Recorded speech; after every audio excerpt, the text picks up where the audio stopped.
Today's news. Today's news. Trump targeted and defiant. They want interference with the election. Overcome in the heat dome. They start experiencing dizziness, headache, nausea. North Korea silent over U.S. soldier. It's not clear that they're going to get any response back.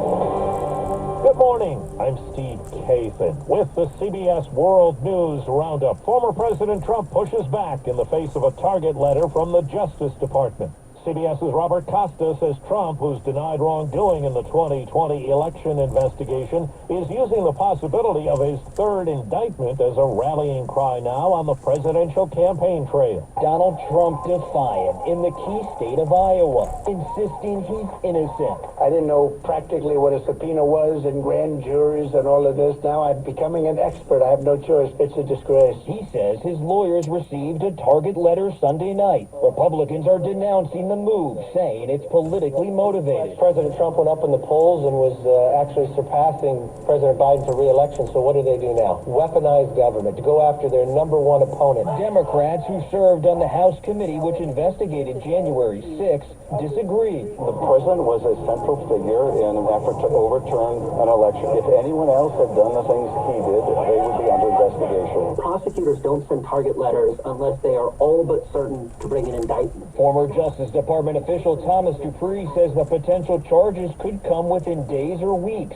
The potential charges he's facing here are far more serious than what he's already facing in the Mar-a-Lago case. Judge Eileen Cannon held the first hearing in that case and signaled she will likely push back the December trial date. A federal judge has turned down Trump's request for a new trial in the civil case brought by writer E. Jean Carroll. The jury found Trump liable for sexually abusing and defaming her, awarding her $5 million in damages.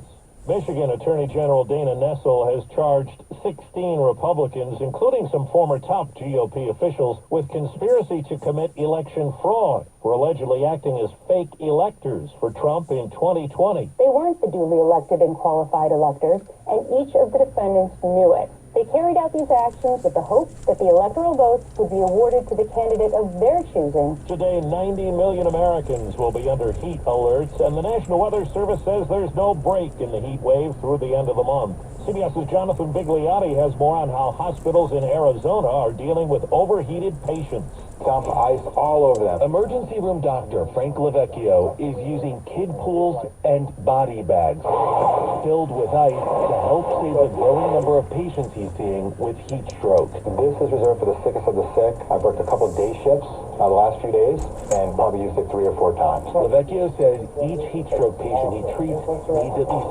5 members of his ER staff. Yesterday we had 3 in a row.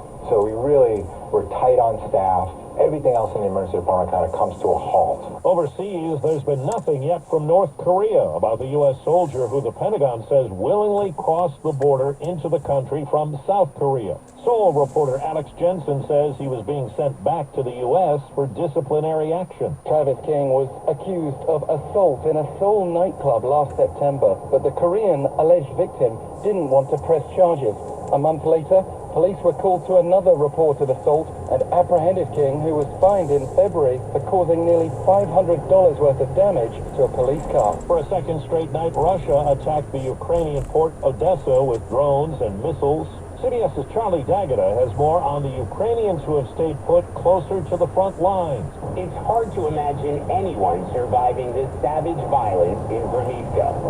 Once home to around 1,300 people, now just 15, including Victor and Lubia. All of the explosions don't bother you? No, that's far away, Lubia says. We call this silence. Ukrainian forces have clawed back territory here, but it's measured in feet and yards, not square miles.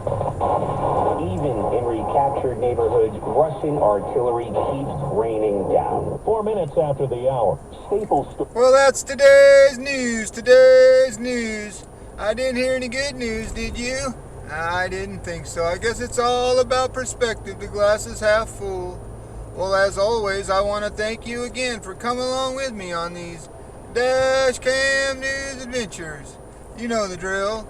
Peace, love, and all that hippie jazz. Bye-bye, everybody.